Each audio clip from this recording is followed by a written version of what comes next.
You're tuned into News Across the Galaxy, where they talk all things LA Galaxy with the Nag Boys. Let's start nagging.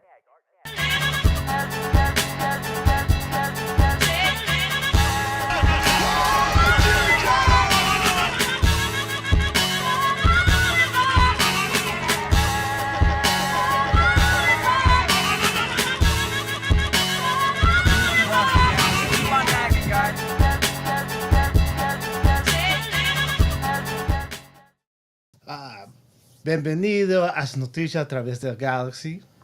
Ese es un trofeo Eddie, Gabriel Beck, el mejor jugador del Galaxy. Mayor. Shut up. Major balls. Shut up. I don't even know what language Well, that was. I totally botched it. I'm not gonna lie. Were you talking like Barcelona Basque? What were you trying to? What's going What on? language were you trying to Is talk? Catalan? Hey, for just run the intro again. Welcome to News Across the Galaxy.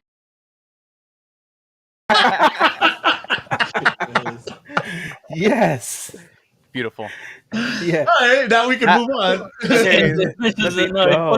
I fucked it up, Eddie. Nothing better than Cholo De Young trying to go bodies with somebody. Nietzsche says there's no such thing as a mistake. Come on, let's go. Welcome to News Across the Galaxy, where we talk all things Was that LA Floyd? Galaxy.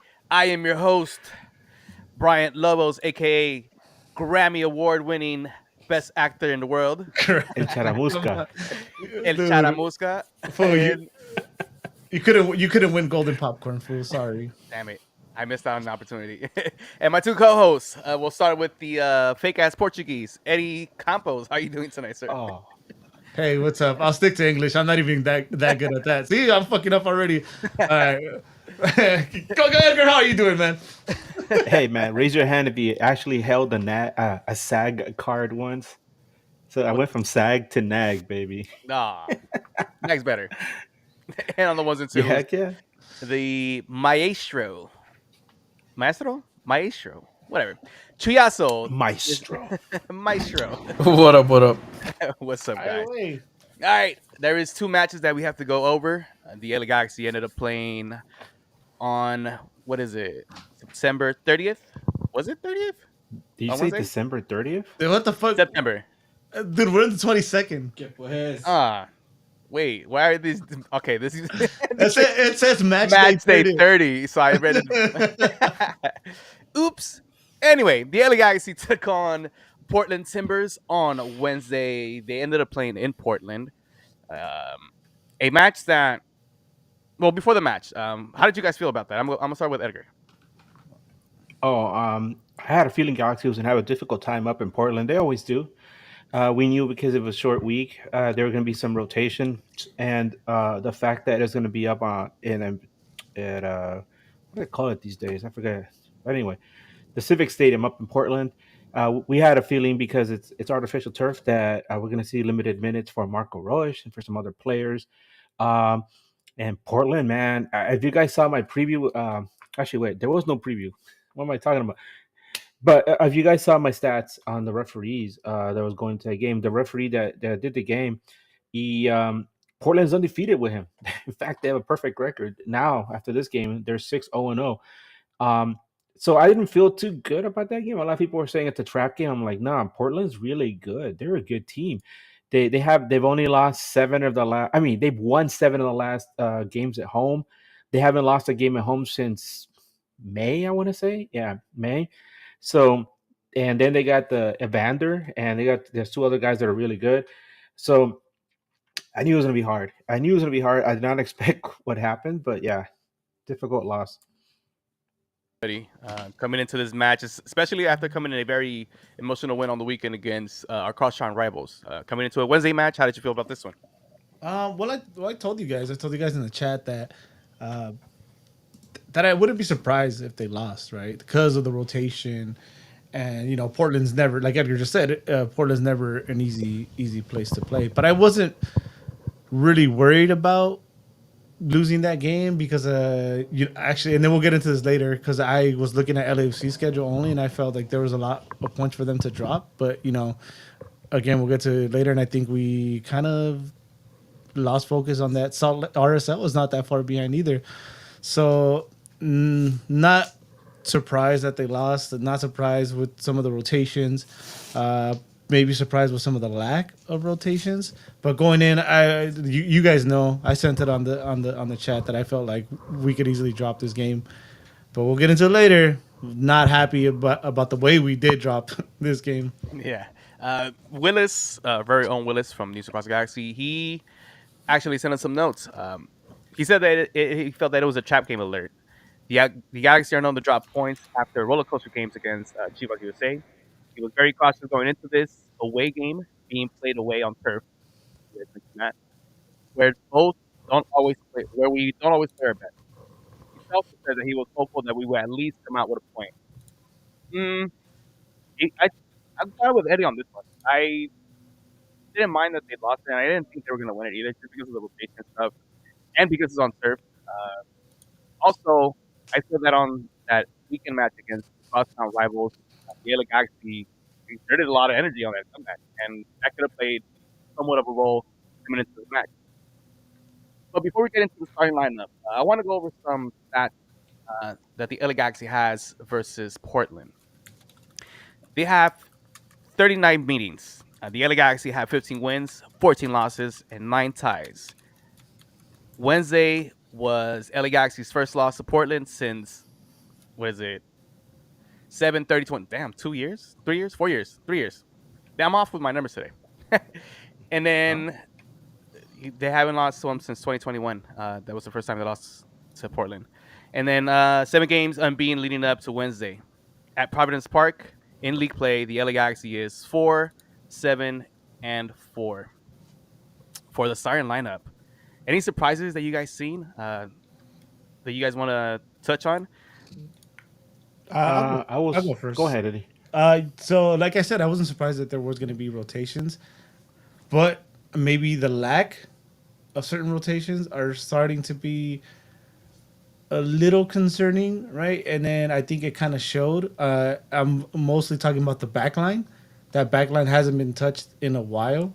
And in a game like this, you have people that are more than serviceable, right? You have like uh, Cuevas, that could slot into one of those wingback positions. You have even a fucking Sabaleta, for the legs to save some of those tired legs. So not surprised on the rotations in the middle or anywhere beyond the defense, but the lack of rotation in the back is kind of where I'm like, maybe we had to look at it. It doesn't make sense to me because you had basically rotations everywhere, and we haven't seen any. I mean, obviously this past game that we'll get into later, there finally was a rotation, but besides that, we haven't really seen any. What about yourself, Edgar? Any surprises? Well, let me give you guys the lineup. It was the two center back pairings of Jalen Neal and Maya Yoshida out right, Mickey Yamane out left, Johnny Nelson. The two surprising starting players in the middle was the Brugman and Delgado. Of course, your number 10 is going to be Ricky. You had Paints on one side, Gabriel Peck on the other, and the GOAT himself, Miguel Berry up top. Any surprises there on your end, Edgar? I was just really hoping to see you Garces get a start because I came to the understanding that he was already healthy, he's ready to go. And a lot of people have been asking for, to see him again, especially about after how well he did in the League's Cup. It's somebody that I think you really need. You need that kind of energy, especially with some of the performances that I hate to say it, but Jalen Neal's been having. But it's not all Jalen Neal's fault, obviously. But yeah, I was kind of hoping that to see Garces in there. I think a lot of people were too. And I'm also on board with what you said about Neil. Well, this game started off, and it felt to me that in the first 10 to maybe 15 minutes, no, wait, it wasn't in this match. My bad. Hey, what's wrong with you today? Come on, man. I don't know. I'm off right now. Well, either way, in this first half with the LA Galaxy, kind of like the same start that they had against LAFC, a very slow start. Um, the defense on transition against a very good counterattacking team was non-existent, and they it seemed easy for Portland to come out off the counter and cause damage against the LA Galaxy. I know, Eddie, you have some notes here, and you mentioned a couple players. What was lacking defensively in that first half, or offensively in general? Um, Defensively, it just the pressure wasn't there, right? This is a team that scores a lot of goals, and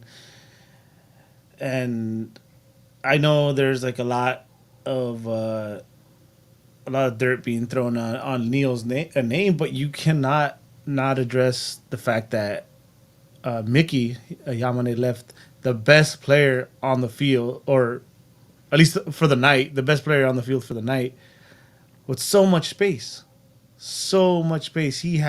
Mickey had more than enough time to react to that, and he just watched him gather the ball, dust off the ball, move it around so he could hit the valve on the ball because everyone knows that's the best place to hit the ball, and then serve a dime. Right? If you leave Evander that open, you're gonna pay the price.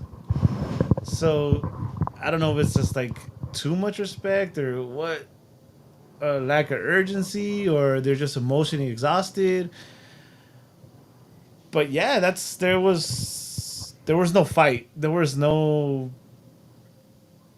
It was exactly what I addressed. Right? How do they react? That was going to be my concern. How do they react after a game like LAFC? How do they react after beating your rivals?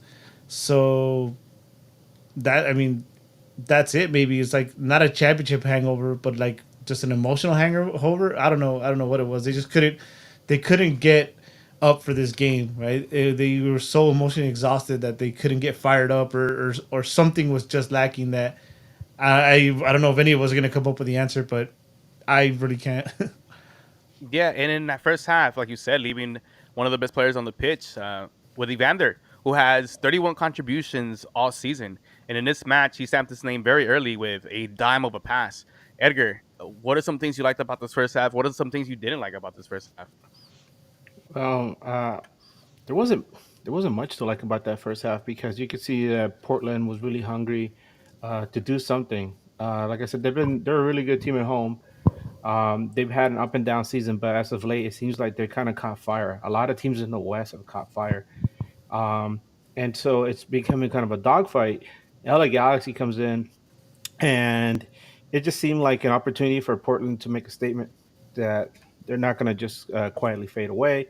Evander is a kind of player that you can never take lightly. The the the the last time we saw him here in LA, he just was not getting the right service, so he wasn't as effective as he was in this match.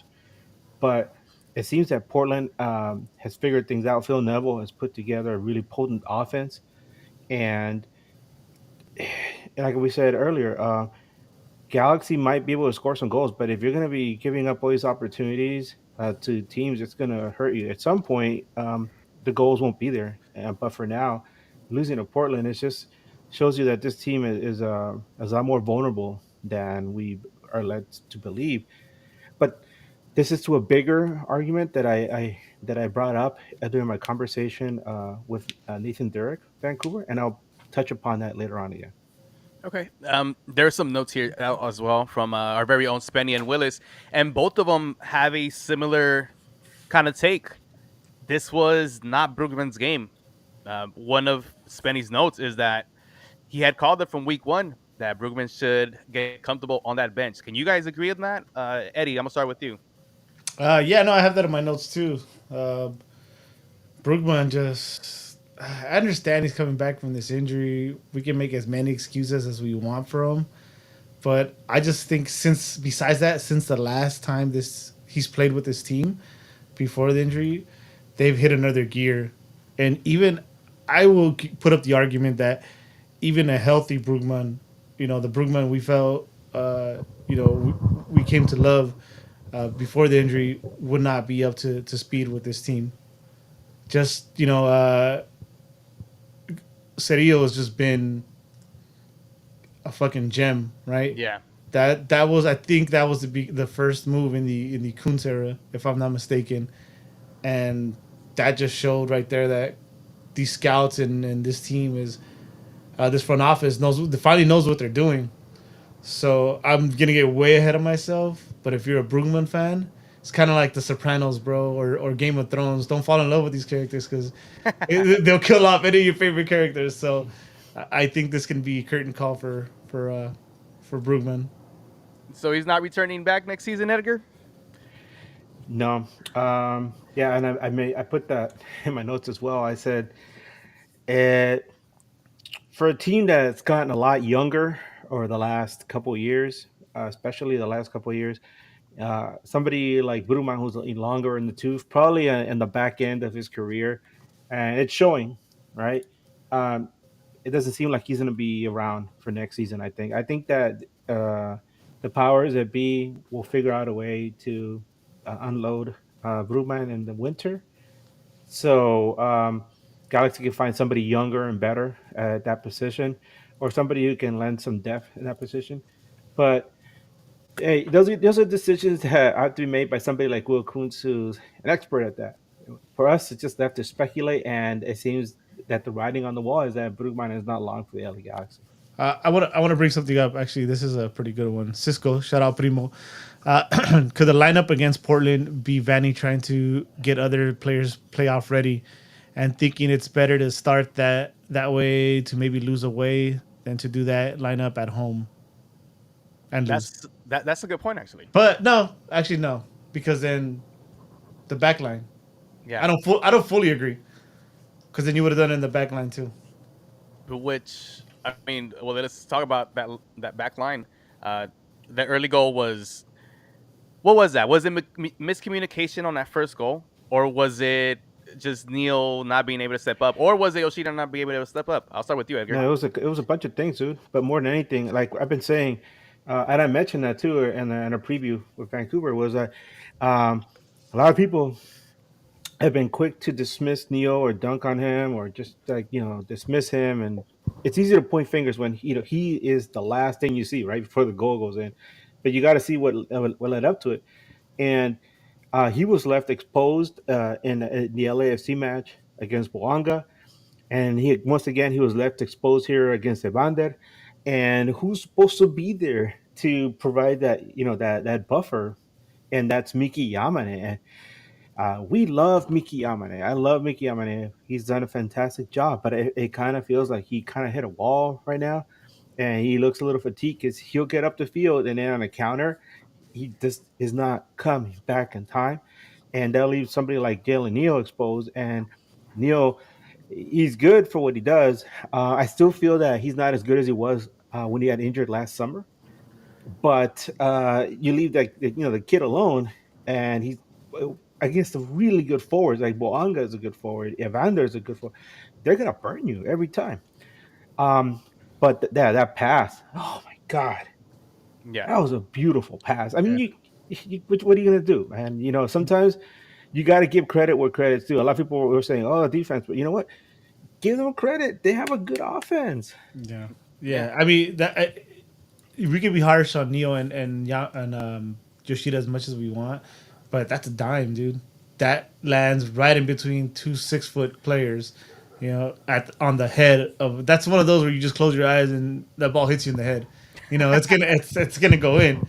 So I we could put up the argument that Jalen lost his mark, but it's for the goal is for me it's Yamane, it's Mickey more than anybody. Yeah. The LA Galaxy go down 2-0, and then right before the half ends, they get one back.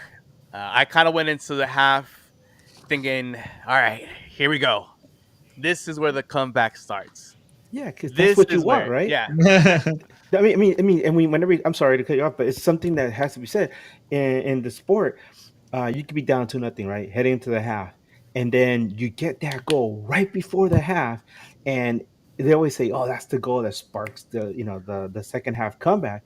And especially in the sport, the most dangerous score is at 2-1 because you can flip that real quick. But did we see that happen We in that no, second no, no. half? Hold on. Let's go straight into the second half. So it should have, and I think this guy is gonna be. He is a hot topic right now for all the wrong reasons, in my opinion. That momentum was swinging, dude. You know, we're gonna, we got this, and that moment was created for Painsil. He missed that sitter. He puts away that sitter. It's a completely different outcome. yeah. I agree with that 100%. And it's not like the LA Galaxy didn't have chances to to even get another one after that miss. It looked like the Galaxy was starting to get a little bit more momentum, and they just what I noticed is that Portland was great defensively in this match against the LA Galaxy. They let the LA Galaxy have possession, and they kind of packed that middle and not let Ricky work with comfort. It looked like they were defending with 7 for the most part and just going for the counter, and they did that pretty well in this match. Edgar, you had something to say? Yeah, it's about going back to the whole Joseph Paintsel thing. Yes. We have been waiting for a while now for Joseph Paintsel to get back to that form that we saw earlier in the season. We mentioned how it seems he also has been dealing with issues of fatigue. And then there was the time off after League's Cup, and then he traveled to Ghana to play for his national team. And I had mentioned that it was a good opportunity for him to find himself again. You know, to go home, get some home cooking, right? Be there, relax, chill with your homies from the national team.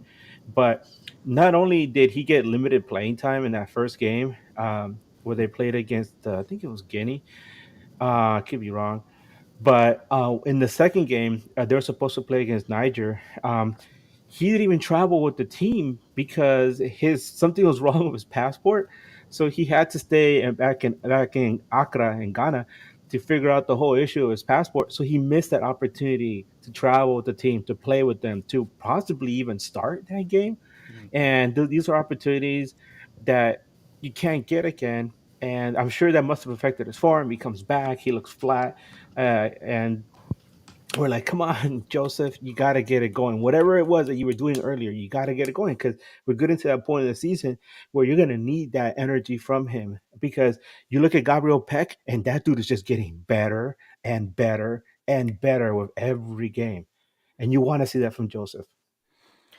Yeah, you do. I mean, he did end up scoring in his match, and but it was one of those, I guess, tap-ins, and most of that work was done by Gabriel Peck. Yeah. He took on his defenders. It happened to hit the frame, and Joseph was in the right place at the right time. And then after that, the LA Galaxy made some subs where they brought in Marco Royce and then Jovic, and then from there, I still had hope. It looked like the LA Galaxy, Glimmer. a glimmer of hope. 3-2. It wasn't that bad. You could have made a comeback and get away from Portland with a tie and all that momentum, and they Well, had that dominance. Go ahead. let's not forget about that third goal, right? Like that third goal by Portland. It's like when it's not your night, it's not your night. Yeah. Yeah. What was that? You guys remember that fucking just scramble and then guy falls and like heels it into the direction Yeah. of Evander? It's kind of like And see, Yeah. that's another play where you could have asked questions on Jalen again. Yeah. Didn't track his guy, knowing that the best player on the pitch for that night, he was by himself, and of course he was going to bury that behind the net. That's the thing about being a young player. You're gonna make mistakes, right? And we forget how young Jalen Neal is, and he's allowed to make mistakes. But the thing that's difficult is like when they start to pile up, and they happen to pile up all in a row. Then, especially as a defender, you never gonna want to get mentioned, right? We always say that, if you're a defender, if you don't mention the defender, that's fine. But yeah, it's getting to that point where, like, yeah, Jalen, things are getting a little difficult for you. But it's like the old saying goes: if things are getting harder, it means you leveled up. So he's trying to play probably at a different level, and it's the things that worked before aren't working for him. Teams Yeah. have him scouted, and they know what to do to unsettle him. And one thing I did want to mention because I've like said a bunch of times with other players, sell high, trade them, whatever. I think with Jalen, we're hard on him sometimes because now we set like this expectation, right? Now it's like we want the next level of Jaden. I'm not there. You're not there. I don't think any of us are there. Or trade him, or fucking, or or sell because his potential is he still has a lot of potential. It's like Edgar said, we forget how young he is, right? He didn't come from Barcelona. He didn't come from. He was literally a product of the Galaxy Academy, right? He worked his way up. So for me, it's just he's still a little green, right? He's this. Well, we also have to remember this is a comeback season, right? He was injured all last season, so it's almost like a young player not losing that year of experience. So for what he's done, he's still a great player in my eyes, but just there's those little things that are missing, right? Little things that are very costly when you're playing in that position. So we're gonna get to it later, and unfortunately for Jalen, right now at this moment, I think there might be better options on the bench. Again, that's for right now. Mhm. But again, we're hard on him because now we've set expectations for Jalen. We're not on his case because we give up on him or anything like that. He's not Ephraim. Not ever. He's Never. not Ephraim. He's not one of those guys. He's not Preston Judd. He's not Zubac. We hold him to a Just a different rem- standard. yeah, just a quick reminder that, like I said, he got injured last summer, right? At that point, I remember mentioning on here that I was comparing him to like a young Eddie Pope, because that's the kind of uh, skill I saw in him. I was like, wow, this guy is fantastic. I remember when Eddie Pope was playing for DC United. I was like, damn, I wish we had someone like that on LA Galaxy. And then along comes somebody like Jalen Neal, who, what are words that we used to describe him? He's solid. He's unflappable. He doesn't get flustered. He just does his job.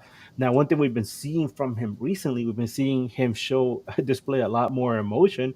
We've been seeing him show a little bit more, not of a softer side, but it seems that he's showing more of that on the field than he did before. Whereas before he just kind of have a poker face. We saw him get up with Boanga. We've seen him like yell his teammates. So it's like, oh, okay, he's finding his voice. And maybe now some of his emotions are getting to him, and maybe it's just part of his maturation process. Yeah, growing pains, and like Eddie said, it's not like we're bashing him because he's a whack player. We know he's gonna No. be good with this team, and moving forward, if he stays here for the long run, he's gonna be a very important piece of what that back line is, especially with another player that we might be talking about in the next segment about the game. It was 3-2 at this moment, and one of the key players that stood out for me in those from like the 60th to like the 80th minute, those 20 minutes, uh, John McCarthy kept the LA Galaxy in this match in that little 20-minute span where he had big saves, and yet on the other end, with the LA Galaxy had chances, they weren't creating anything and they didn't bury anything. What do you make of John McCarthy's performance in this particular match, Eddie? Uh, Stood on his head, bro. We let McCarthy down in this game, and I'll let Edgar take it because I think we're gonna echo a lot of things here. Well, I was actually going to take things a little bit differently, because I gotta keep reminding you guys that Jonathan McCarthy is not a particularly good MLS goalkeeper. You want to talk about like a good goalkeeper? You want to talk about Martin Paz, right? Guy from the FC Dallas, who I think is the best goalkeeper in all of MLS. That guy does. Now that guy literally will stand on his head to stop shots. Now, why do we say all these great things about John McCarthy? Because we've been starved for we've been starved for a decent goalkeeper for so long. That along comes J Mac and he makes saves that most goalkeepers are supposed to make anyway, that were like, oh my god, look at this guy, he's doing incredible things. Like, no, we just haven't seen somebody like a Jaime Penedo do things like that in a while. So, yeah, I'll give him his flowers, because yeah, he made the saves that he needed to make to keep things um, within range for LA Galaxy, because that's what he's supposed to do. And once in a while, he will make a fantastic save, obviously, but I still think that we could do better at goalkeeper. My opinion. Yeah, definitely. And again, in that 80th minute, the defense let him down again. The goals that the LA Galaxy got scored on were pretty cheap. Miscommunication, just lack of effort on that defensive end, and a 4-2 loss is that's 4 goals scored against you. And Yeah. this is let, one let of my me let me say something and tell me if I'm wrong. We were on here last week after the Levels game talking about all of us agreed that whatever the we're not back thing. But let's just scratch that the championship, right? Like we're not I think that confident in on MLS Cup. I think Wednesday was an example why. Yeah, 100%. And that was the next point I was going to get to. I mentioned it that if the LA Galaxy was going to be that championship contending team, that you had to fix the defense. and this did not make a case for them, and they looked really bad on defense. Some notes that Willis had put, and one of them that stands out to me is that Greg Vanny's decision to keep Brugman in there for 90 minutes. That was a head scratcher. What do you guys make of that, Edgar? I'm gonna start with you. That's tough, especially coming back from an injury and they throw you out there on artificial grass. I know a lot of us played on artificial grass because just the nature of where we live in LA, right? It's hard to keep grass green, and so a lot of times we end up playing on grass fields. And the older you get, the more punishing those fields are. Now, imagine coming back from an injury where it's not just the physical aspect, but in your mind, it's always in your mind. When you have injury, like how much can I push my body, right? What can I do? And when you're playing a field like that, no matter how many technological advances they are to make the field feel as natural as possible, it's not exactly the same, right? It just doesn't have the same give. So maybe that's what's affecting him. But putting him out there for 90 minutes, like, dude, come on, man. You want my guy to get injured again? Yeah. How early were you have taken him out, Eddie? If you were the coach. That fool would have been watching the game from home. No, I'm kidding. Uh, I don't know. Maybe the way the game went, and there being no Cirillo on the bench, and maybe Vanny did throw in the towel. Yeah. Maybe he was like, "Hey, bro, enjoy your time on the field because you're not gonna get back on ever again." No, I don't know. I mean, if you're talking about like in a game where things were still within range and we had some control, I think probably 60 minutes tops. Yeah. On, Especially yeah, when they were doing that comeback, you could have probably taken him out and put in another offensive player. Who knows? The Vanny tactics are always questionable from our end, but it's getting better because on the next game they do way better. But let's go to some words in this match. Do you any of you guys want to start with some BJ's? All right. Yeah, sure. I'll go here. Because just beating a dead horse here, so I might as well get out of the way. Brooklyn. Oh, it's Brian said horse. Uh, Leave my horse alone, all right? yeah, yeah. Only Brian gets to beat off his horse. Brugman. Yeah, I mean, for everything we said Oh, already. Yeah. Uh, Edgar, do you have a BJ? no, but I would like one. Whoa, family show.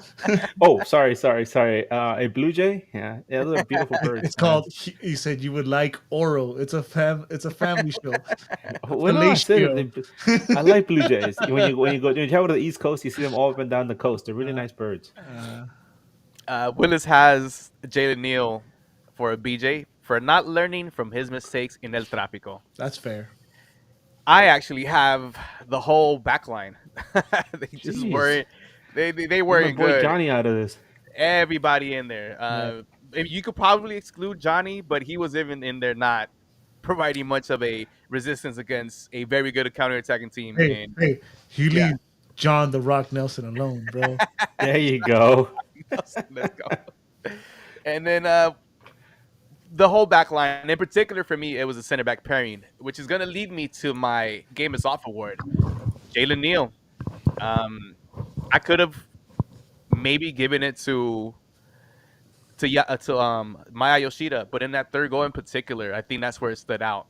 He didn't follow his guy, knowing that that's probably the most dangerous man on the pitch on the opposition, and it was a lackluster effort. And growing pains with this young man. But for me in this match, yeah, he gets the Game is Off award. Edgar. Hold on. Yeah, Miki Yamane. I had mentioned him earlier. Same reason I mentioned earlier. Miki Yamane to me looks fatigued. Um, he left. He's been leaving Jalen Neal exposed. He left him exposed against LAFC, and then against Portland. It makes Jalen look bad. When you go back and check out what happened, it makes Miki Yamane look bad, and overall makes the entire defense look bad. Just real quick, Galaxy. For as much as we talk about how their defense has improved, whenever I talk to people from other podcasts, they're always like, "Hey, your defense is much improved." I'm like, "Yeah, go look at the stats," and then they come back and they're like, "Dear God, what's going on back there?" I'm like, yeah, Yeah. there you go. Eddie, your Game is Off. Uh, Mickey, because I wrote here that was between Jalen and Mickey, but I think I think it's also you could argue that Mickey didn't learn from the LAFC mistakes either, because if you remember the press conference and everything, they switched their uh, their attack. The Mickey stayed more at home, left Jalen a little less exposed, and I think Mickey, he's looking a little tired. I think he's also maybe mentally tired too, because I feel like he's making some poor choices in when not to attack. You know, leaving Jalen exposed and on an island sometimes. So yeah, I'm gonna go with Mickey on this one. Willis has Brugman for being stuck in first gear the whole game. You just heard the whole game. That's what that noise was. You just hear And pop then the clutch, pop the clutch. Spenny has Delgado. Was in opening space per usual. One step behind on the defense when cutting off lanes. That's another fair assessment. And we're gonna go get to these next two awards, which are pretty tough. I didn't Wait, see. did you Yeah, go say ahead. Spenny? Yeah, well, they have it in the Hey, notes. I got one. I got a game is off. Go for it. A good old striker named Dejan Jovalic. Nah. We're not taking any day on banter Sorry. here. Nah. How Boo, dare you? boo, Hold boo, on, hold on, I got one. boo, Words. boo. Well, let's start with you, Eddie, on this one. You've got Hartman Award, the honorable mention. The best player on the Galaxy, baby, Gabriel Peck, El Peckage.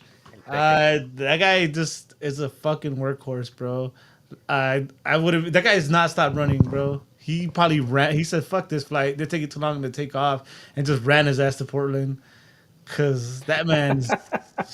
Thanks, Edgar. Appreciate the petty laugh. He's got.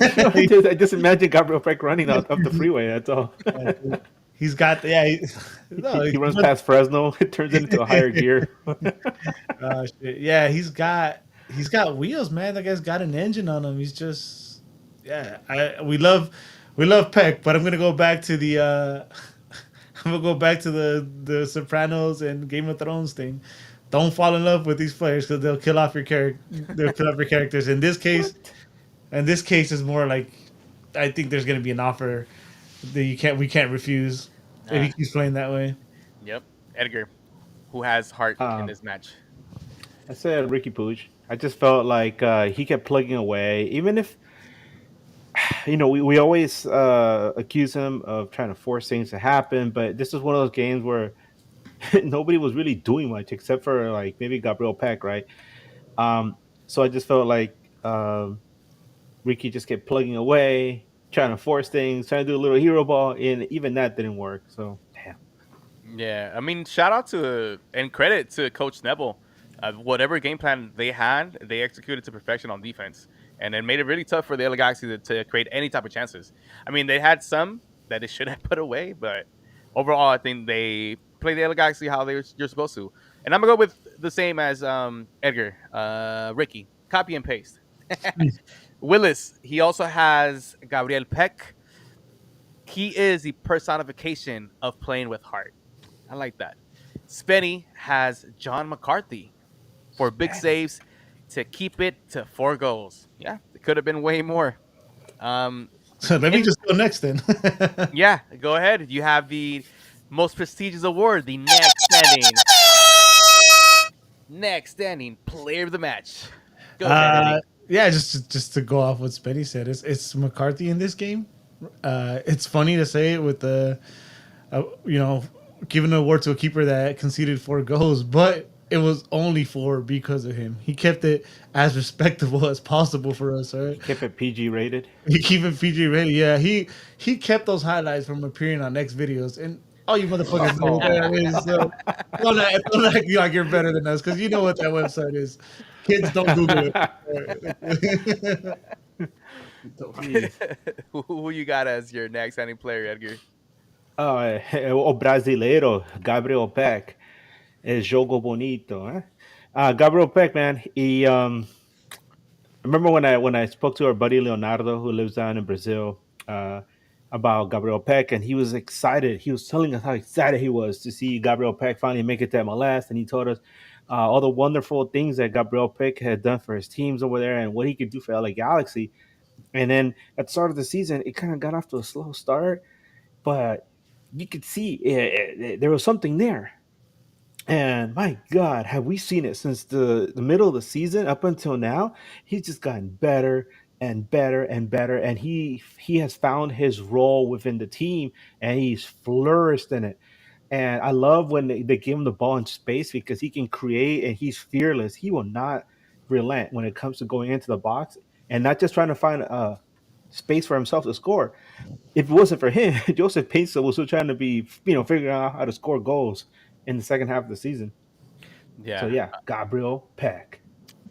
I'm gonna give it to John McCarthy as well, because of the things I mentioned earlier. That 20-minute span where the LA Galaxy did have chances to come back and maybe tie the game. He kept them in the game with great saves. And for somebody who we don't consider a top goalkeeper in MLS, that was a big accomplishment in those 20 minutes of moments. And unfortunately, his defense let him down again. Willis has here that he's gonna give it to Ricky Spalooge. He always he was always in the mix of the chances created for the LA Galaxy. And yeah, I believe that too. Spenny also has Ricky Pooge, played with hunger, held teammates accountable, showed up the first whistle. You missed the part on Willis's. What do you, and there's no doubt that it says there's no doubt that without him, the LA Galaxy have no chance of winning the MLS Cup, despite the haters. Eddie, Well, hate to break it to you, Willis, but even with them, we don't have a chance to MLS Cup this season. I said what I said. Wah, wah, wah, wah. I this give myself the boo. this was um this was a pretty historic game for Portland. Their front three are dominant. Mora with 14 goals, 6 assists. Evander with 14 goals, 18 assists. That's 31 contributions for a Portland team who was trying to move up in the standings to secure a playoff position. 32 now.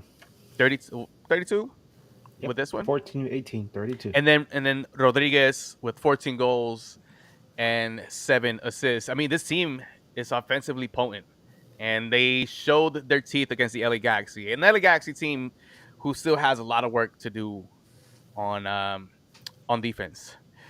Gentlemen, the LA Galaxy lose the midweek game. Were we that mad? Not Uh, really. well, I said earlier that I figured that we can lose this game, but I didn't want to go down like that. I Yeah, wanted like a 2-1, even I don't know, 2-0, something, just not four. I just didn't want to concede 4 goals, right? And that's a topic that we're gonna. I wanted something to be proven, right? I wanted to be proven wrong. I wanted to feel better about our chances to win MLS Cup, and conceding 4 goals, and two before that, and then two this last night, and I'm jumping ahead of myself, but that's 8 goals in 3 games. yeah, That's a lot of goals, bro. yeah. Funny enough, these last 3 matches have ended up in 4-2, with the LA Galaxy scoring 10 and conceding 8. That is too many goals in 3 matches. And leading up to this match, which is the next match against Vancouver, I know Edgar had a midweek Yeah. show with our friend out in Vancouver. Edgar, before this match even started, what was your feeling going up against Vancouver? Well, Nathan Durek is our good friend up there in Terminal City FC podcast. He was discussing how Vancouver has done a lot to improve themselves since the summer transfer window. He said that their GM was pretty much given free reign to try to improve the team, and in his word, he got down to cooking. And so it's not the same Vancouver team that we saw at the start of the season. If you guys remember at the beginning of that game, Fafa Pico got hurt, and I mentioned that really hurt their offense. Although Nathan said at that point of the season, Fafa Pico wasn't really playing as good as he could, but it's an offensive weapon that they didn't have, and so Galaxy was able to come away with a 3-1 victory. But there is one thing I mentioned. I was like, because he's like, wow, we're coming in and playing against LA Galaxy. You guys are pretty tough, and it's going to be hard for Vancouver.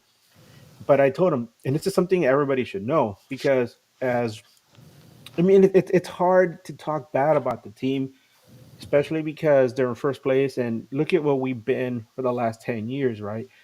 But we're not here to hold their hand or tell you, how wonderful they are all the time, because we love drama, we love controversy, and this is the kind of stuff that makes winning feel even better. Well, here's some issues that the team has been dealing with, and I listed them. I said since the League's Cup break, LA Galaxy have shown signs of brilliance among some lackluster performances. Here's my evidence. They struggled to defeat an Atlanta United team that has completely lost its way. They looked overwhelmed and unfocused in a disappointing loss at St. Louis City. They needed a huge second half flip to script against LAFC in the last El Tráfico. And although we felt so good about that, it's like putting a big band aid over a gaping wound. And then they struggled to contain Portland's high powered offense in a tough loss at Portland. The thing is that it's there when the team is focused and motivated, they play MLS Cup caliber football. But when they're not, they can be easily picked apart, and they're beatable by any team in the league not named San Jose Earthquakes. Eddie, before this match even started, how was your feeling seeing how we lost a very disappointing match against Portland? Um, it was one of those things where I wasn't worried about Vancouver. One, because we were at home, and then it's Vancouver, right? When have we ever, when Vancouver, especially when they're visiting, have been worried about Vancouver? It all of a sudden I hear uh, Edgar's midweek show and start hearing about how they're the best road team, and you hear about like Ryan Goal and all these other signings, and how they're fighting, for positioning, and I'm like, ah, shit, this is like this could go south, right? I started doubting myself, so I felt confident, but I was like, am I too confident? And it became one of those things like, oh fuck, like this. Obviously, it wasn't to be, but I'm like, this is a losable game. But then when I saw Vancouver's lineup, it kind of changed. Yeah, and I will speak to that. There were a couple of things, because we were discussing like all the aspects to look forward to when this game was coming up, and one of the things that I mentioned was the referee.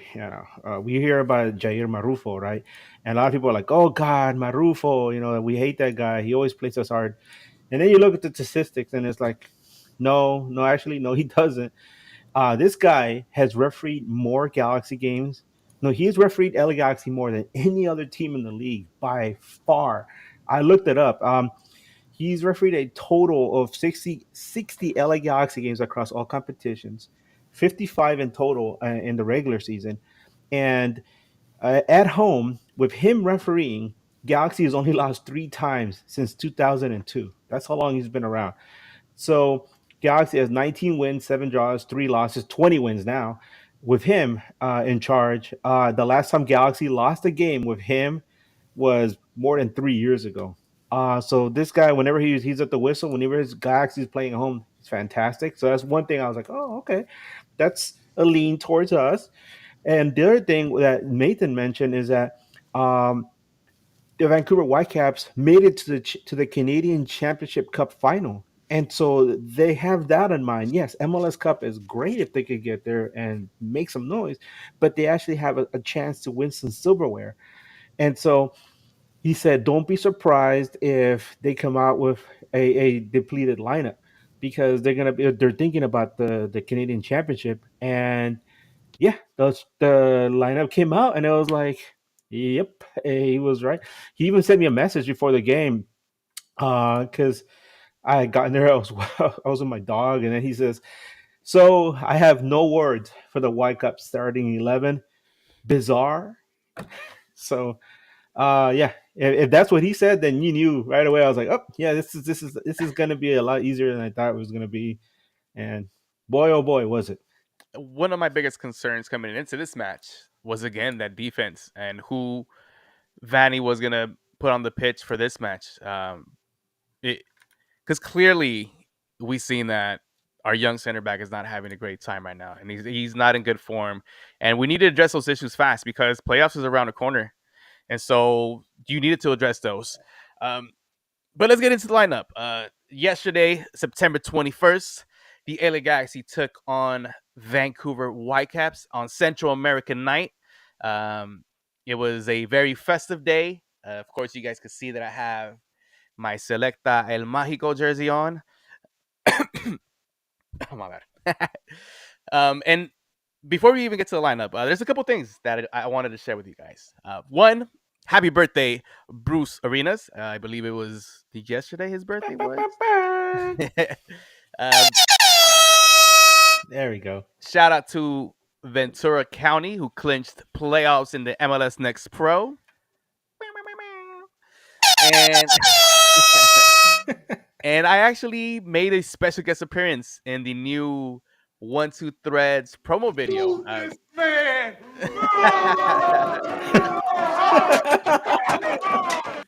Boo! My bad. My finger slipped. Boo earns. And go check out their stuff. Go check out their gear. They made a promo for a new Cienfuegos jersey that they just released. It's a green and gold shirt. It's beautiful. It has the legend himself in the back. It's great. Go cop the gear, sell them out, do all that good stuff. Also, Edgar made another appearance in the MLS Batter Fans podcast. Could you talk a little bit on that, Edgar? Yeah, this is a podcast that was started by a fellow named Danny. He runs the Battered Herons podcast, which is Inter Miami, and he's part of our group. We have a group of podcasters that we interact with on a daily, weekly basis, and it's like about 32 of us now. But anyway, he joined the group earlier this year, and right around Leagues Cup time, he started to gather podcasters from the different teams to try and get everyone talking not just about Leagues Cup, but MLS in general. So once a week, he hosts a panel of like up to four podcasters on his show called MLS Battered Fans, and so you have everybody from Atlanta to LAFC to Charlotte. Everybody's involved. And I was in the first episode, and then he asked me to come back a couple weeks ago. I wasn't able to, but then I was able to come back this Monday, and he was like, "I want to know, what your thoughts about the Tráfico game, and what LA Galaxy is doing right now." And I was like, "Yeah, I'm more than happy to talk about it." So I came on and we talked about it, and then I made a comment that ruffled some feathers because there were three guys on there from the East Coast. Obviously, it was him, a fella from that covers the Pigeons, NYCFC, and our buddy Tyler from Atlanta. And I said, I've been hearing from you East Coast boys the whole year about how stacked the East is. I was like, you look at the East, there's like three teams that are okay, and then everyone else sucks. I was like, it's like a big slap fight out there. Meanwhile, out here in the West Coast, all the real dogs are out here. Every team can beat anyone except for the Smurfs, obviously. But yeah, that ruffled some feathers. And Eddie had fun with that, right? With the slap fight. Did he? Yeah, I have fun. I have fun. But yeah, you guys, check it out when you can. It comes out on Mondays, and I will post the next time it comes on. Even if I'm not on there, it's a good opportunity to hear what other MLS people are saying about the league, because they're not just here to talk about their teams. We talk about the entire league and what's going on, and it's really cool to have that kind of discourse. Yes, sir. Well, let's get to the starting lineup from last night's match. At goal, John McCarthy. Your wingbacks, Johnny Nelson and Mickey Yamane. And your center back pairing, Maya Yoshida, and a surprising Emiro Garces start. Your three in the middle, Edwin Cerillo, Ricky Puig, and the veteran, Marco Royce. Up top, you have Gabriel Peck, Joseph Painstill, and the man himself, the bishop, Dejan Jovic. Eddie, this first half starts. What do you see? I see 22 people, 11 of them, 10 of them wearing white, 10 of them wearing green, and then these other guys that have gloves on, and a lot of people throughout the stadium. Edgar, back to you. No, okay. No. What? Wrong game, It's by like a the bunch of way. mascots. Oh yeah, wrong game. Fuck. Anyways, no, but I'll just go from the beginning, right? I think it was pretty evident that Garces had to be in this game. We saw Vancouver show how quick they are in transition, and one thing that I pointed out to Brian and Cisco, I was with them for a while in the first half, is that I felt like they had us. Maybe it was by design, but we were a little pinned back for like the first 12 minutes. Like we couldn't get out of our own final third, And once we got to our final third, we'd lose the ball, and it was like one of those things where you talk about when we go away or when a team goes away, it takes like 15 minutes to settle in. In a way, it almost felt like we were the away team here. Obviously, we settled in nicely, but that's all. I think only like the first 12 minutes. Something that I noticed. It could that have been due to tired legs, Edgar? Uh, maybe.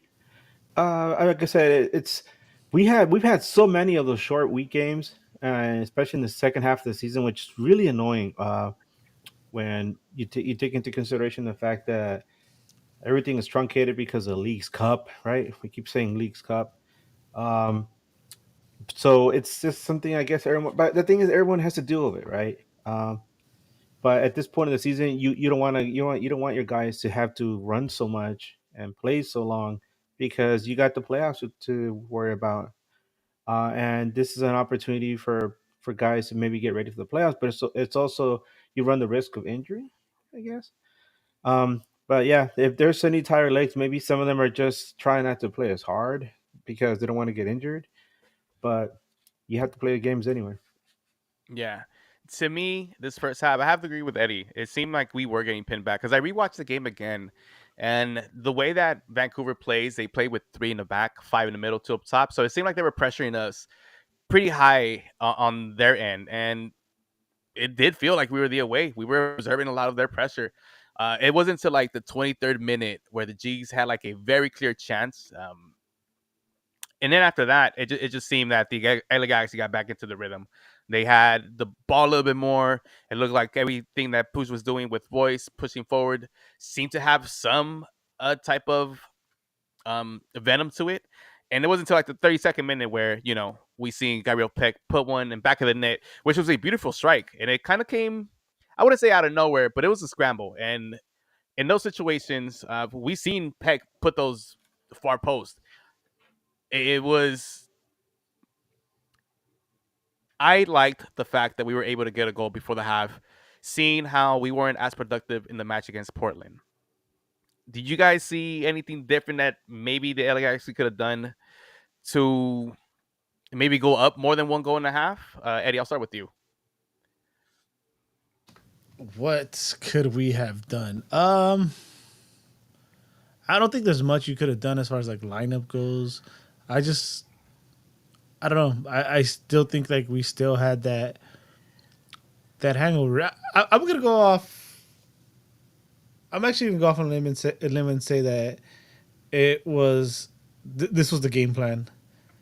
I think we were welcoming Vancouver into our half and you know letting them press and get these runs, kind of just teasing them a bit, and that's why we have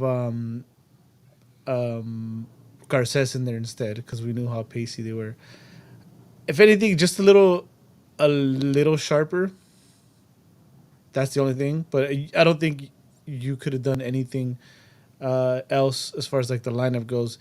If you ask me, and maybe if you guys want to agree or disagree, let me know. But I think uh, that this is our best lineup that we Ooh, have.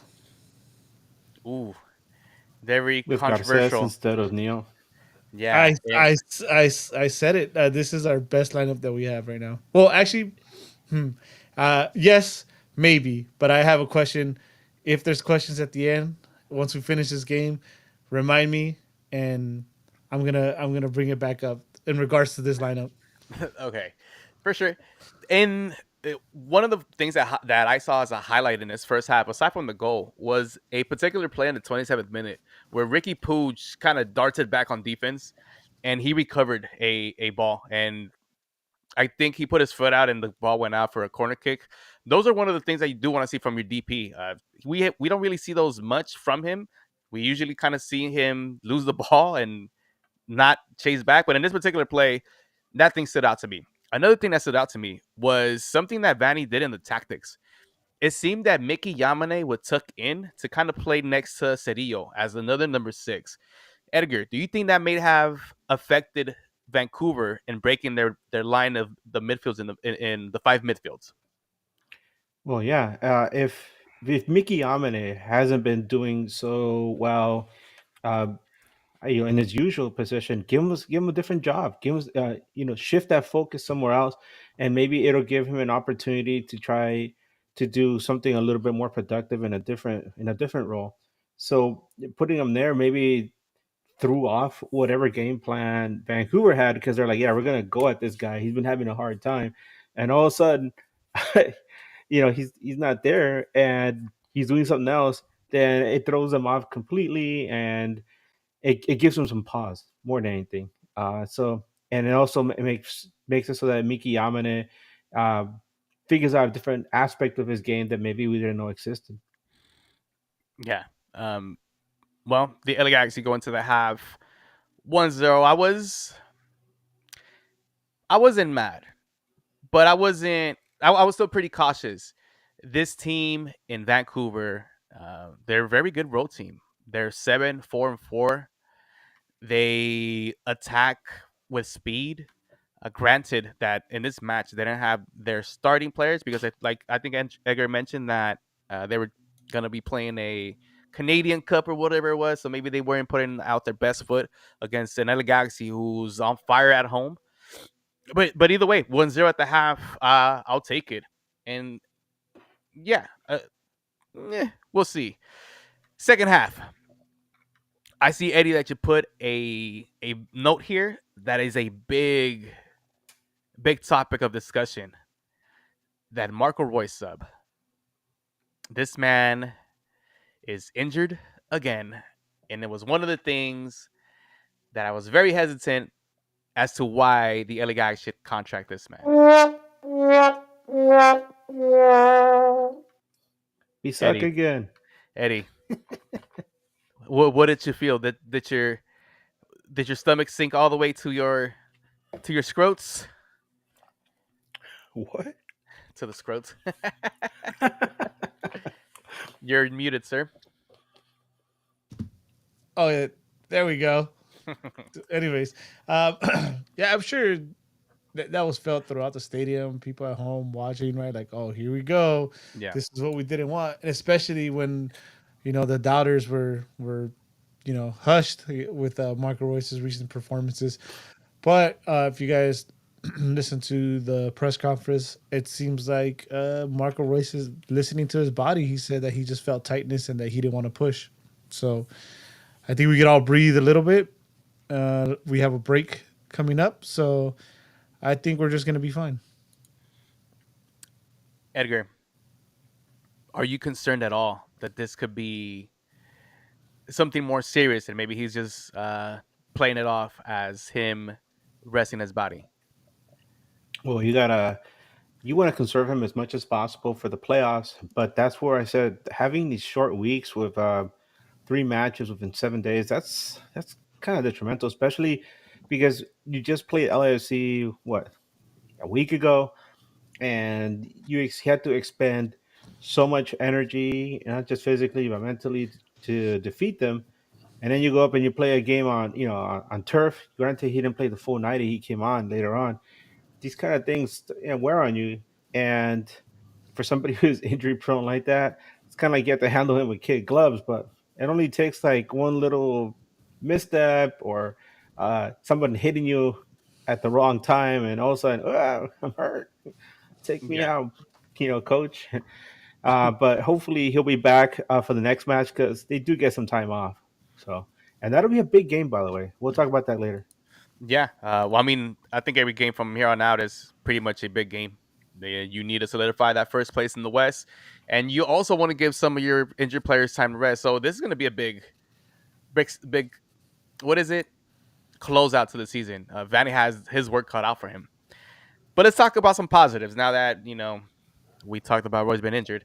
Second half, I think it was pretty much the Gabriel Peck show. I know in that second goal, I saw that Nelson started that attack from an interception, but after that, it was just all Gabriel Peck. I know he wasn't credited with a goal, It was credited with an own goal. But from there on out, the LA Galaxy was just very dominant. Edgar, how did you see that second half with Peck? No, Peck. What else can you say about him? Like we said, we described him as a beast. We described him as a machine. Maybe like the Energizer Bunny. The guy is amazing.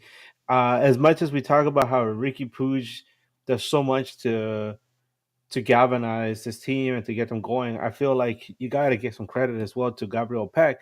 There were games where Ricky Puig was not playing at his best recently, and the only reason the team was in the matches or even winning games is because Peck has been doing so good. So um, tonight, I mean, not tonight. I'm sorry. Saturday night was one of those situations where, I mean, he was involved in almost everything that happened.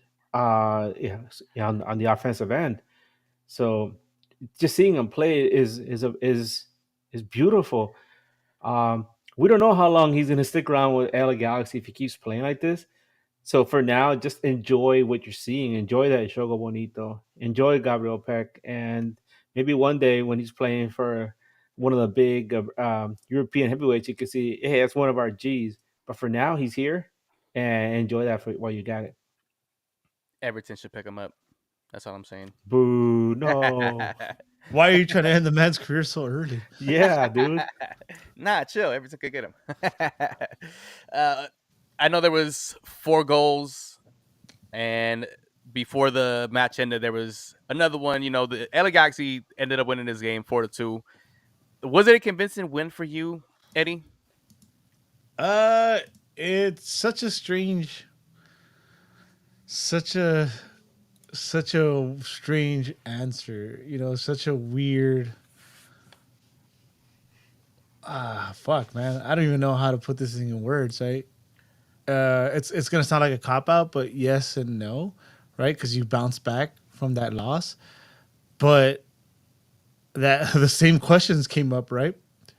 You saw Jalen's not start, and you almost at the end of the day got the same result. So I am satisfied in the fact that we got 3 points. We bounced back from that ugly game against Portland. We keep the digs as a fortress. Not satisfied.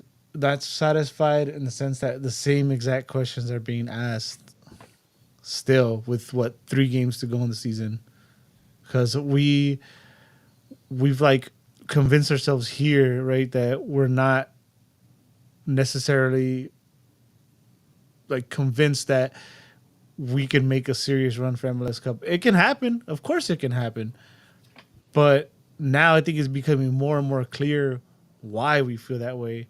And up to this point, it almost feels like everything is like coming clear and everything is happening. Peck is coming to life.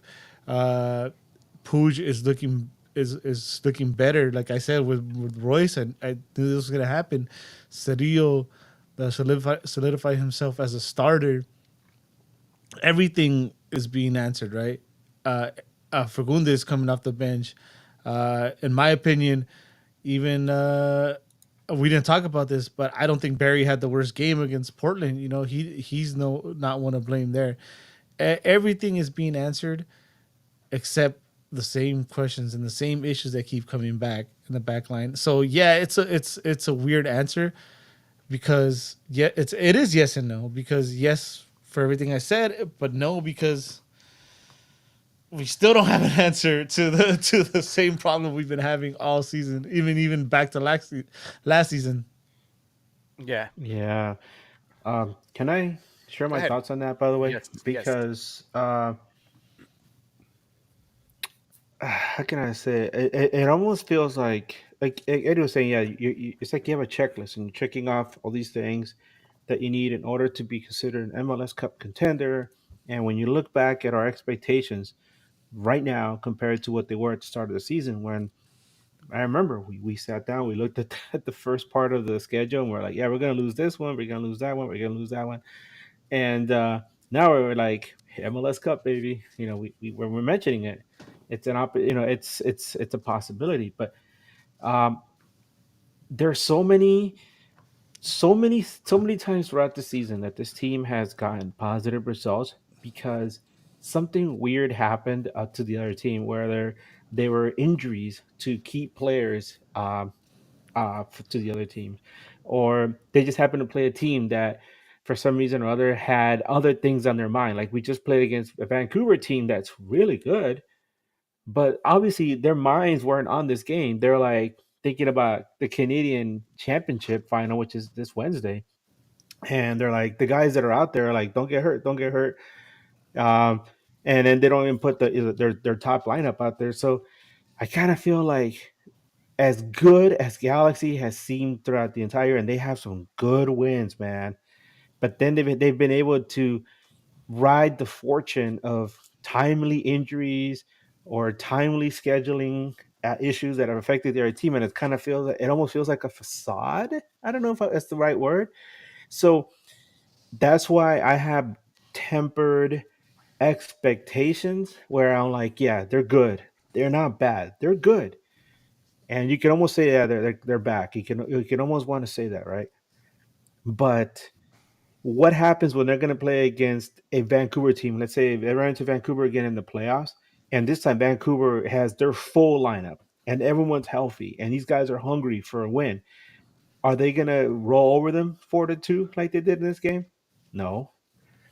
Are they going to roll over, say, a team like Portland that give them issues at home? No. So these are things to ponder.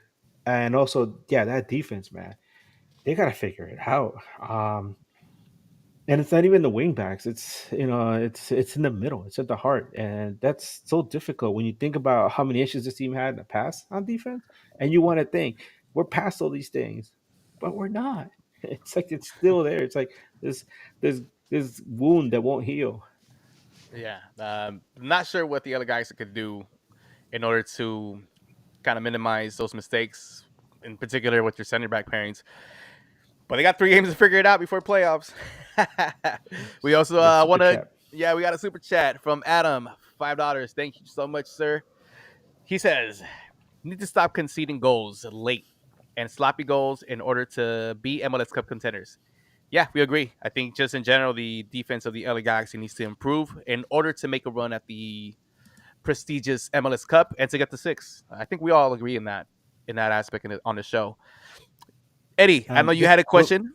Okay, ahead, sorry, Edgar. real quick, just an example because I had put this down in my second half notes, Mm-hmm. and I was hoping to point at this. We mentioned sloppy defending, right? Mm-hmm. Uh, when Vancouver scored that goal in the second half, one where Sebastian Berhalter was involved. Who the hell was covering Brugman. Sebastian Berhalter? You go back and you look at that. He's all alone. There's like nobody around him. He's just hanging out by the back post by himself.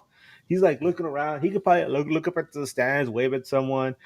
He was alone the entire time when the ball was coming in from the other side of the 18, and he had all the time in the world to then pick a path into the six for Brian White to score. And it's just mistakes like that because should Miki Yamane have come out and covered him? I kind of feel like he should have. Miki was kind of caught ball watching, looking, and then Maya Yoshida got beat to the Brian White cut right in front of Maya Yoshida at the right moment. So good on Brian White, he's a good scorer. But at the same time, Miki is like, "What are you doing, Miki? This was your guy. You should come out." And no, he was all alone, all So, alone. that leads me to my question, dude. So we're all agreeing here that John the Rock Nelson should be our Oh, starter, right? Does everyone feel that way right now? Yes. wait, he's on the other side, man. Okay. So let me throw you this. There's been some issues with Mickey, right? What if we take a look at how they're starting over Mickey? Yeah, how they could play both sides. That could be a We haven't seen Ali possibility. in a long time, though. I'm Yeah, not. that's So that's my question. I mean, are you guys against it? I'm not opposed to it. I think there's something has to be figured out back there. And right now, it's looking like the issues are. We pointed at Jalen first, and then now we're pointing at Mickey. mhm. This game, Mickey in the first goal too. He's a bit of fault there for not putting pressure on his man, and then on the second one as well. So Well, why I not mean, take one of the positives, right, that we always talk about having Mickey there is the fact that he has that long-standing relationship with Maya Yoshida. Well, come on. I mean, are they not talking? Or what's going on here? I know they talk, right? Because Maya Yoshida is the captain, and everybody is gonna have to hear what he has to say. But man, yeah, Well, here, then I'll add to that. Mickey's not on Yoshida's side. Right? You want to talk about relationships? hmm You could if you decide to start Garces and you start Alde, then you have a Spanish speaking relationship right there as well. yeah. Colombia, Argentina. Yeah. I mean, there's so many things that could be done. It's the thing is that there's 3 matches left for the regular season to end, and That's a problem too, because yeah, you that's the only time you have to figure it yeah, out. and so does Vanny throw something wild out like that in the next match? We don't know, and should he? That's They where have to. That's how crazy it is, though. That's how crazy it is. Three yeah, games to go. I mean, I'm sure there's half a group of fans that think uh, Jalen shouldn't be the starter, and there's half that think he's our best option. I'm on the half that thinks Garces should be the starter, yes. but it's not solidified. Do we know for certain that Vanny's going to start Garces in the next game? Hmm. We'll see. With 3 games left to go in the season. Yeah. Well, this game ends 4-2. There's an important stat of this match. But before we get to that, we do have a super chat. Thank you once again, Adam. He asks, I know this is early, but when was the last time the LA Galaxy won or drew in Colorado? Do you guys know? I'm going to take a Yes, random guess. I'll tell you right now. What is it? It was a 3-1 Galaxy win on June 16th, 2021. Oh, Oh, I'm Yeah. sorry. I'm sorry. It was a Wednesday, June 21st in 2017. There we go. damn. Guti just yelled it out, too. Oof. 2017. 2017. That is How old was okay. Guti in 2017? 5. Was he I 12? I was think it was 12, right? no, I was 16. Well, I was close. 12, 16, same thing. Guti was swimming around in his dad's scrotes. The good old scrotes. and Yeah. an important By the stat. way, yeah, those last 3 games, by the way, let's just say the Colorado game. That is an opportunity to for Vanny to put out a playoff caliber lineup because Colorado is hungry. They're gonna want to come in there and do something because they're really good at home, man. Though they've gotten better. Don't sleep on Colorado. A lot of people thought, oh yeah, they're gonna lose steam as the season's winding down. No, they've gotten better as the season has winded down. And then you have the game against Austin. I think if you're going to experiment with anything, that is a game where you experiment. You start throwing out different lineups, different players, because Austin is trash. I'm sorry. I know they drew against LAFC, but LAFC seems like they're like slip sliding right now. But Austin is trash. That's an opportunity to play No, against them and no, experiment no. I because just and then get ready for the big, big, big game at the end. Because no, Houston, no, Edgar. mm, I think you're wrong. I think you're wrong because I think if my math is right, which it never is, that we're about 4 points away from solidifying the number one spot. So you're talking about experimenting in your last home game of the season. I think you're nuts, bro. I think you go out and you win that game, and then you give yourself a chance to experiment. well, I mean, Mm, you're at home, right? Undefeated. mm. Use that. Those are going to be tough.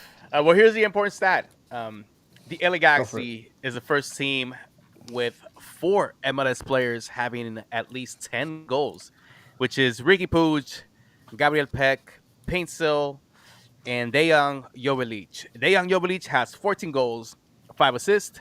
Gabriel Peck has 13 goals, 12 assists. Ricky has 11 goals, 14 assists.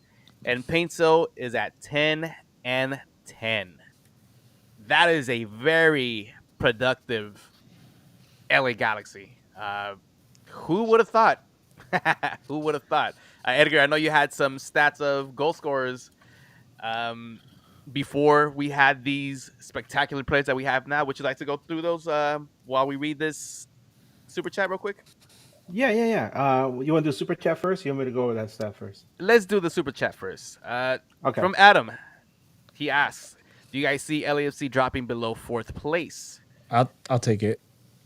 I think it's very possible, but I think, like I said before, Wait, LAFC wait, is wait, gonna. hold on. But Adam, I'm gonna try something real quick. Let's see if it works.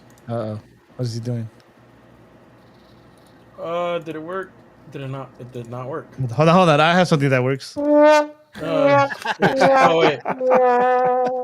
Oh man, it didn't work. You deserve that one. Yeah, I was trying to make something work for whenever we get a super chat. It did not work. I'm gonna try it later. We'll try later. All So right. keep sending money so Chewy can try it. No, I can answer that question too because, like I said, I just spoke to Chris from the okay. He did it. I just spoke to Kirk It took from a while. It took a while later. I thought it would come on right away. Well, there it is. those are the fireworks from El Salvador, dude. They take a while to Yep. get going, right? But I was gonna say, yeah, this is something that came up during a conversation with Kirk from the Counter Press, the LAFC podcast. It's like, hey, is LAFC going to be okay heading down the stretch? He's like, those are all tough games for LAFC. And it's also something else that came up in that battered MLS fans podcast where they asked me, do you guys think, do you think LA Galaxy can pull away from LAFC? I'm like, there is no guarantee LAFC is going to take the West at this point. They just dropped points to Austin. They lost to FC Dallas. They got smashed by FC Dallas. And although LAFC, they do have their minds on the U.S. Open Cup final against Sporting Kansas City. So that's something, whatever. But you look at their schedule. I'm looking at it right now. They're going to Cincinnati. They're probably going to lose that game. Then they're at home to St. Louis. All right. They should win. Then they go on the road to Kansas City, which is always hard to play against. Then they go on the road to Vancouver, where they're probably going to lose. And then they're probably going to die to the Smurfs, too. So there you go. Yes, Eddie. So here's something interesting, right? So the question is if LAFC could either be below fourth or even, let's just say fourth, keep them at fourth. So I think it's possible, but my answer was going to be it doesn't depend on LAFC because I think there's points to drop, right? Like Edgar just pointed out, it depends on the other teams chasing them. Here's the thing: Houston, 1 point behind LAFC. Colorado, fire. 1 point. Hold on. Let me finish what I'm saying, Edgar. Please, you had your turn. Thank you. Colorado, 1 point above LAFC. So in order for that to happen, we would probably have to be one of those. Those are teams we play away. So those teams would have to probably get points off of us. So could it happen? Yeah. But at what cost? Yeah. It cost me everything. Edgar, let's go through your stats of the goal scorers that you had. Yeah, I was really curious because of what the accomplishments of the three Ps and Joveljic, and then you look at the big turnaround, right? Thanks to Will Kuhn's Galaxy has put together a very competitive team, one of the best teams in MLS. And so you're like, wow, what a difference a year makes, right? And then you look back at the players we had on the roster just 12 months ago, and I started going through the list of the most notable transfers that left LA Galaxy over the past 12 months. So, what have these guys done, right? Since leaving LA Galaxy, this is what they've done. And I'll tell you each player, right? There's several. First up is Chicharito, who's currently injured. Yeah, he ended up going to Chivas de Guadalajara, right? 17 games, 1 goal, 1 assist. Douglas Costa, who left as a free agent and begged to go back to Fluminense. They eventually picked him up before unloading him to Sydney FC in Australia. In 23 games, 0 goals, 2 assists. Memo Rodriguez, who ended up going to Austin FC and then Sporting Kansas City. In 34 games, 2 goals, 5 assists. Not bad. Oh, that Boyd Nice. We miss him, right? Tyler Boyd, whose season ended with a horrible injury. He's playing for Nashville now. In 24 games, only 3 goals and 3 assists. Efra, who looked so scared the last time we saw him, right, in that Narco video when he got sent to Club Tijuana. In 27 games, 4 goals, 6 assists. Not bad, Efra. Not bad. Mikey Barrios, Luz Deportivo America de Cali, Once Caldas is back home. 21 games, 7 goals, 2 assists. Not bad either. And then El Tiburón, Billy Sharp, right? Went to Hull City, then ended up in Doncaster Rovers in League One. In 22 games, Billy Sharp has fallen off the edge. 4 goals, 1 assist. And then the big one, the one that still keeps Eddie up at night, Preston Judd going to the Earthquakes in 29 games, 2 goals, 1 assist. So we were just talking about how we have these 4 players that scored between them more than 40 goals, right? Yeah. All these guys that I just named and all those games that they have played, a sum total of 23 goals. And 2 of them with season ending injuries in Chicharito and Tyler Boyd. What a turnaround. Let's give it up again for our boy with the chest, Will Kuntz. Yeah, 100%. Will Coons deserves all the love in this. Oh, and one last note. Let's not forget, too, that Chris Mavinga was not playing at all for the longest time, and he was still on the books, and they finally got him off. Yeah, beautiful. That one deserves a cut too. Uh, let's see. Well, the last 3 games that the LA Galaxy have played, they have played playoff bound teams, and they've been tough. 1 loss in those 3 games, 2 wins. Another thing that kind of stood out to me is that Paintsco has been scoring back-to-back games. He scored in Portland and he scored last night. My favorite stat that I have written down right here is when I rewatched the game in Spanish, the Spanish commentator, every time he said LA Galaxy, he made an LA Knight reference. And it goes like this. LA Galaxy. Yeah. Yeah. Yeah. So those are pretty cool. Let's get into some words before we leave and sign off. Did you have that? Did you have that question that Spenny was gonna ask?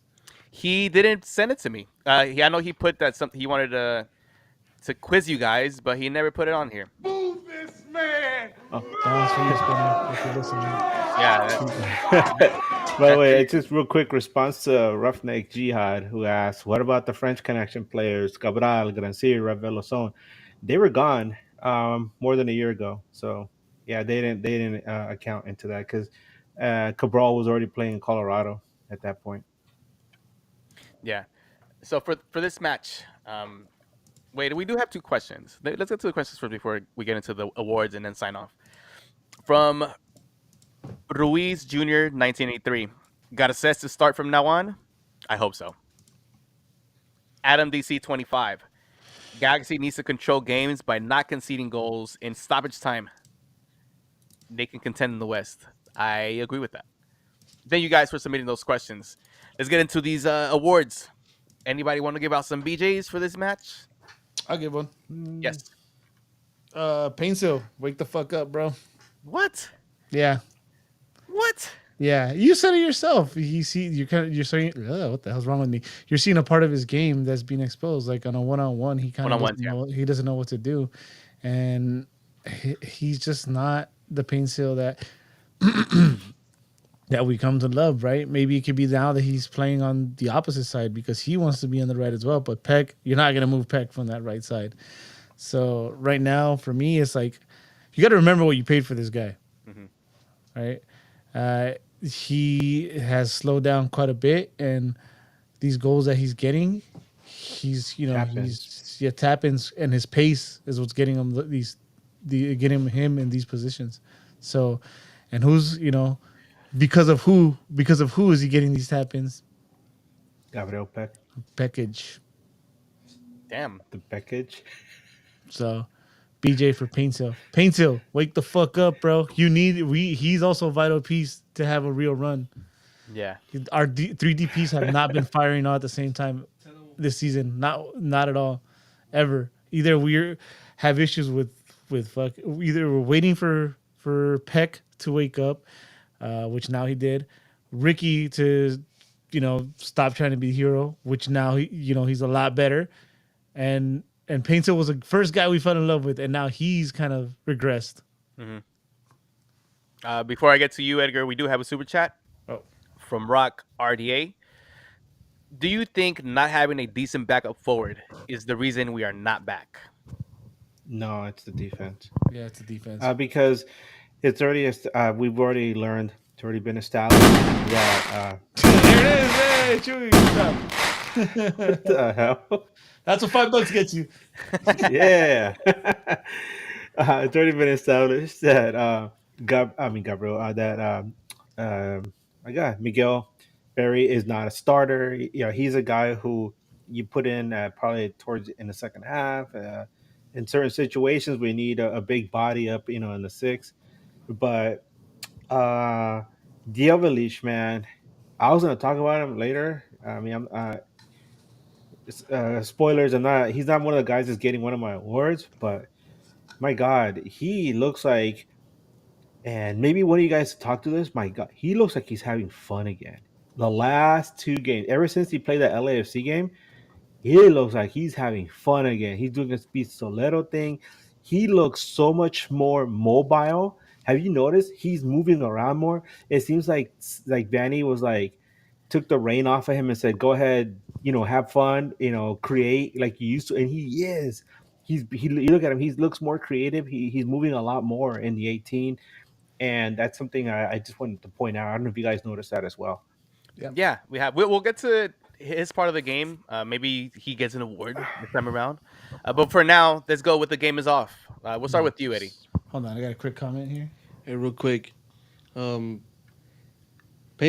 if you're listening, step up your game and we'll get you 1 million streams on Spotify.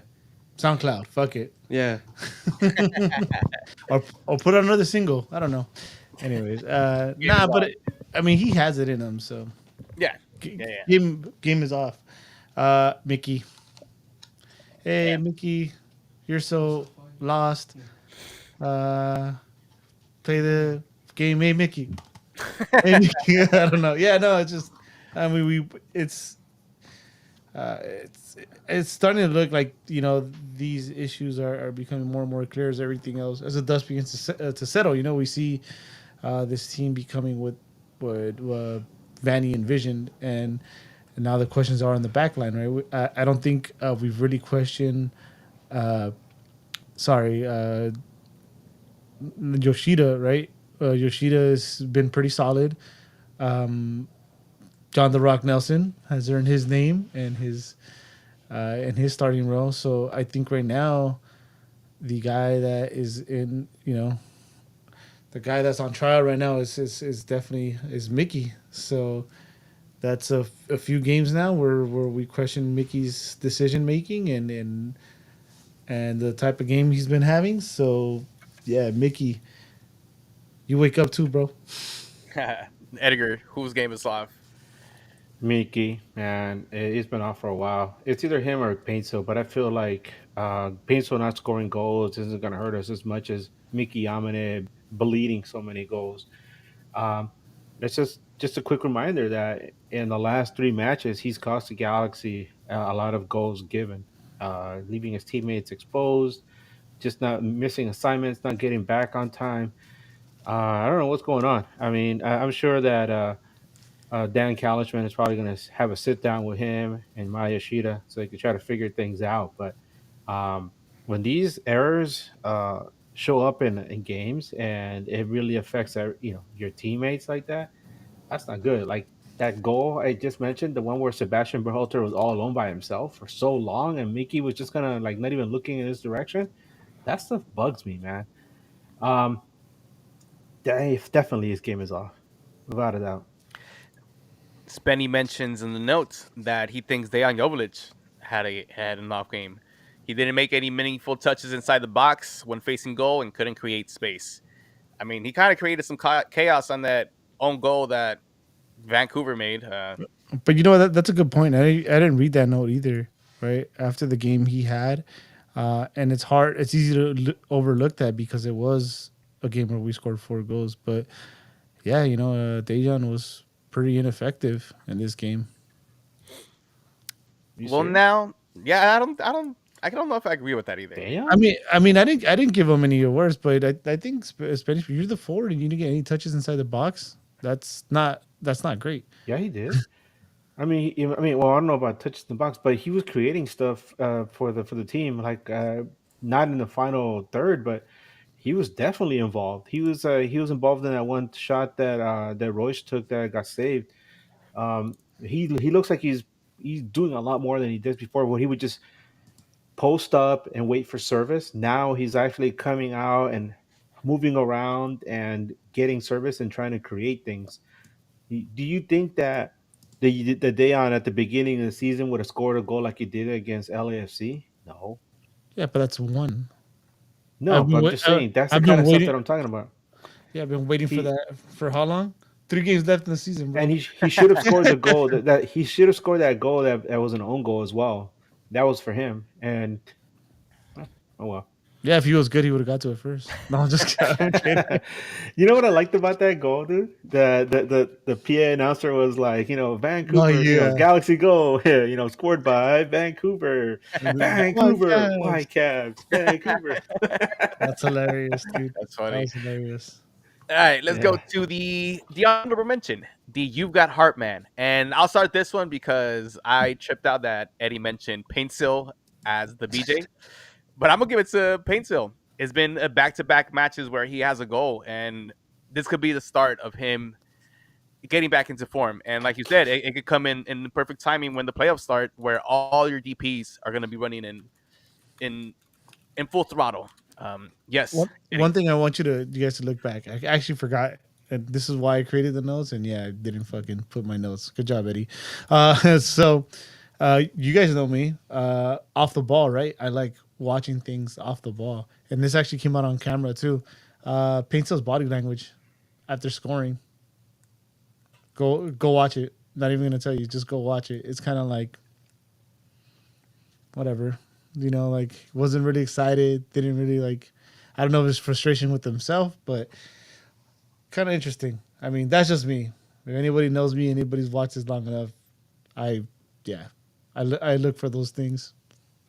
Edgar, who had heart for you in this match? Oh man, Johnny Nelson. Johnny Nelson. If you want to insist on calling him the Rock, Eddie, fine, What do you have? Come up with fine. something better. I haven't, because he's just Can't does his call him. job, Can't call man. him John Wayne. John Wayne was racist. I'm not even thinking about John Wayne, man. I You know you fucking were. I could see it in your face. I was thinking about John Wayne Gacy, the guy who would murder people and eat them. That's something Hey, different. He eats up those forwards. No, Johnny Nelson, man, he continues to impress. It's gotten to the point where, I mean, we notice these things because that's what we do, right? We're a podcast. We cover the team, and we will notice these things, and we'll point them out in the conversation.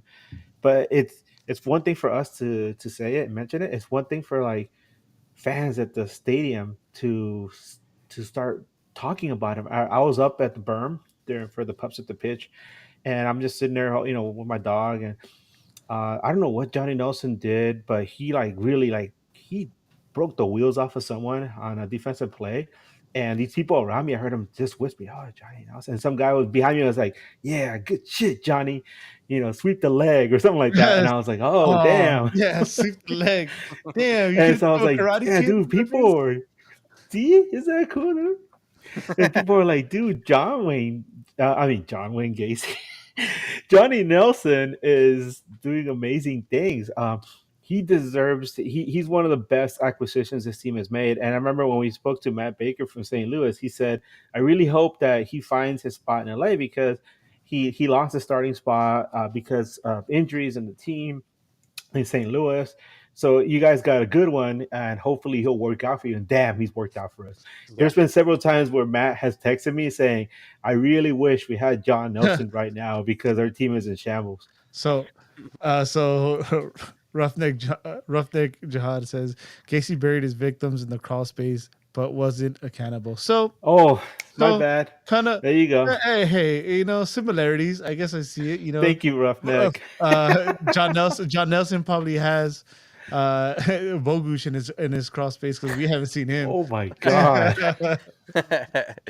Spenny wants to give his Hartman Award to Garces. He says, one start, won all his 1v1s, made the 80-yard run towards a goal when he cleared the ball to Peck on the fourth goal. Well, I Wait, I haven't given mine. only Oh, you comment. haven't given yours. Go ahead. What a Wow. dickhead. Well, you get the Geo War now. I'm gonna go a different route. Oh, by the way, Edgar, you know why people were also? I was thinking while you were talking, why people might have started noticing and started talking about John Nelson in this previous game, because Alde was on the bench. So then it makes you start thinking like, oh shit, like should we start this guy? Should we, So that's could be one of the reasons why now people are like starting to notice because now there's an option. Now Alde's back, and now you have to think like, do you really want to make this move? Yeah, But it's true. so, anyways, we'll go a different route. I'm actually gonna go with, and he has a poor rating, and I know he came out injured, but Royce, like I think Royce is gonna do a lot of those things that are uh, not mentioned enough, right? Off the ball things. Off the ball, or a simple pass back when it should be a pass back instead of forcing it and being infectious to like a rookie. He changes this game. This changes this team so much, dude. So much with what he brings with his experience and his calmness and I think that's why us getting being pressed and or being pinned back didn't make us desperate because of someone like Royce being on the field. Yeah, I just want to add a point. When I was in Vancouver earlier this year, I met an LAFC fan when I was out clubbing with my friends, and we kept in touch. He's a cool. He's a pretty cool guy, and he's always telling me about what an amazing player he thinks Ricky Puig is. But then he sent me a message this morning. He's like, "Wow, what a difference Marco Royce has made to the LA Galaxy." He goes, I've been noticing that ever since Marco Royce joined the team, Puig has gotten much better. He's like, what a calming presence uh, Marco Rocha has had to Ricky Puig, because before I thought he was good. Now I think he's incredible. He's like, he goes, all it takes is somebody like a Marco Royce telling you just calm down and enjoy the game. Yeah, I could agree with that 100%.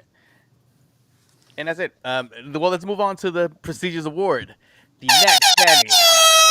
There it is. There it is. Next Hey, where standing was it in the game against Portland? player of the match. We didn't have one of those. Oh, you just had it made? Damn. It feels like it may be a sweep for us here in the panel, but I'm going to start with you, Eddie. Oh, we all want a little package in our life. Yes, sir. One Gabriel Peck, one goal, coming. two I'm assists. Just gonna come El as Gabriel hard as Peck. I El can. Gabriel Peck. Gabriel Peck, baby. Yeah, what an incredible player. How he turned around the season, where he's at right now, the form he's in. He's been way more than was advertised in my eyes. The stats of having a double and scoring and double and assists is big for this team, and he's come up huge throughout the whole season. And then this match against Vancouver was another match that he came up huge. You guys want to add anything to that? It's Yeah, just go ahead, Eddie. Oh no, it's he should have three assists, and we're gonna sign a petition for FIFA to add assist. If you create the own goal, it should be assist as well, because Yeah. Yeah. he fucking destroyed that team. He made that play, and in my eyes and in my heart, he had 3 assists and a goal in this game. So, and then shame on you, fucking who scored. They have him at a 9.6. I seen them give 10 or less. So, yeah, cancel who scored. And Spenny wrote here on the notes that it's Ricky Puig. That is all. Ooh. Boo. Nah, Ricky had a good game too. We can't say he didn't have a good game. Yeah, Yeah. but come on, you're gonna pick him over. Of course over not. Gabriel Peg was just Yeah. superb performance against Yes, Vancouver. yes. They Yeah, all got the package last night. No, I was just gonna add that one thing I really admire about Gabriel Peck right now is that uh, as much as Ricky has, that energy in the midfield, I just feel like Gabriel Peck, uh, he's been setting the standard with that drive that he brings. Yeah, he's like a machine, and to score that goal and set up the other 3, even though he didn't get the assist and that third one, I mean, our second one, but what a beast, dude! What a Yeah. beast! And I guess that does it. Well, let me do this last stat. I didn't mention this before the match, the Vancouver match. They've met 36 times, and in those 36 times, the LA Galaxy have won 16, lost 12, and tied 7 times. When they've played at the Digs, it's been 17 games. The LA Galaxy have won 10, lost 4, and tied 3 times. And then league play, the LA Galaxy have won 15, lost 11, and tied 7 times against Vancouver Whitecaps. Well, the LA Galaxy put up another 3 points, remain in first place, remain undefeated at home. Uh, it looks great going into this break that the LA Galaxy and, well, I guess all of MLS is about to have, because we need players to come back from injury. We need everybody to be on the same page, and it gives everybody time to buckle down these last 3 games and make a push for that playoff and catch good form. And hopefully the LA Galaxy continues in good form. All right, Eddie, where can the people find you? Just don't. Just don't. Find me in real life and here on NAG every Sunday. There you go. Edgar, where can the people find you? You guys can find me on Twitter as Edgar Nags, never to be confused with Eddie Nags. Edgar, Damn it. Edgar, change your handle. I'm gonna say it publicly. Everybody, please. Edgar's giving dad vibes. He doesn't know how to change his handle. I think Edgar uses his phone like this. No, you got to say it right, man. I'm giving dad.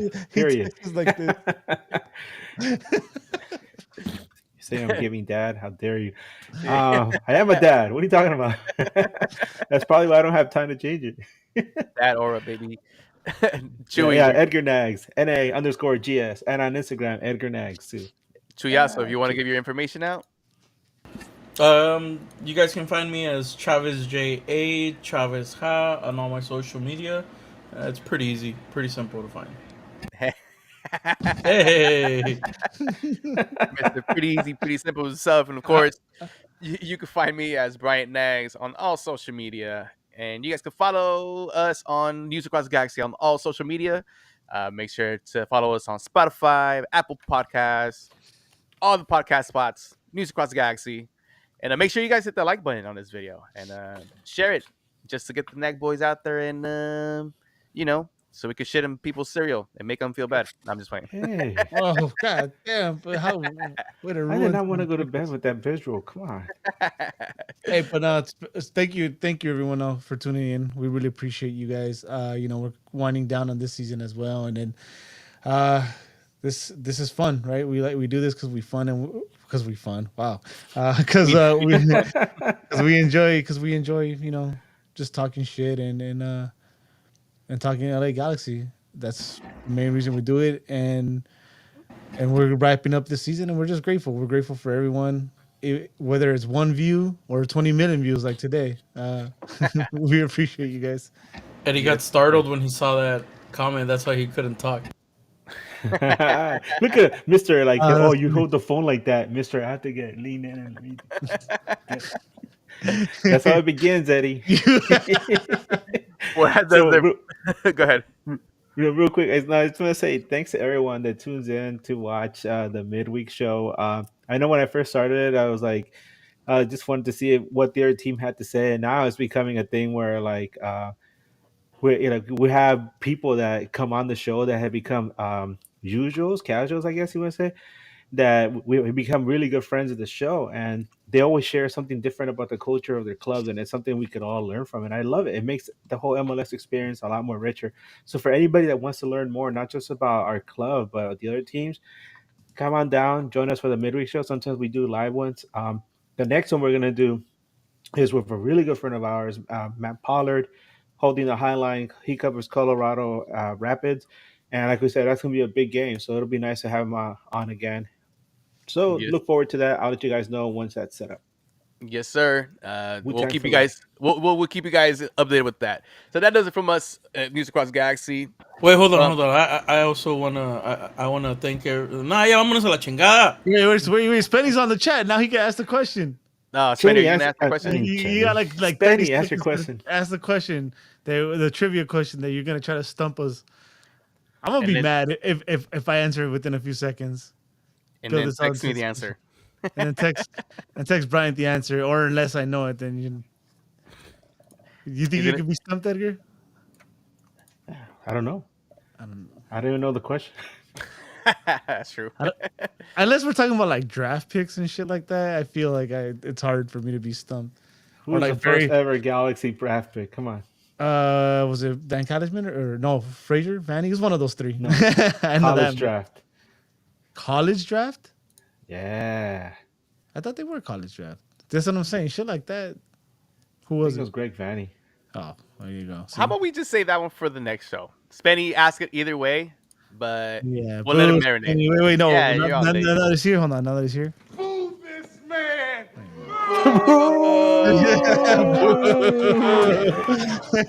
Hey, man, play us off, Cholo Dayon. Let's go from Eddie, Edgar, Chewy, special guest in the house, Goots, and myself, Brian. We're up out of here. And as always, keep on nagging. Scroots the Goots. Time for life. Goots to Scroots.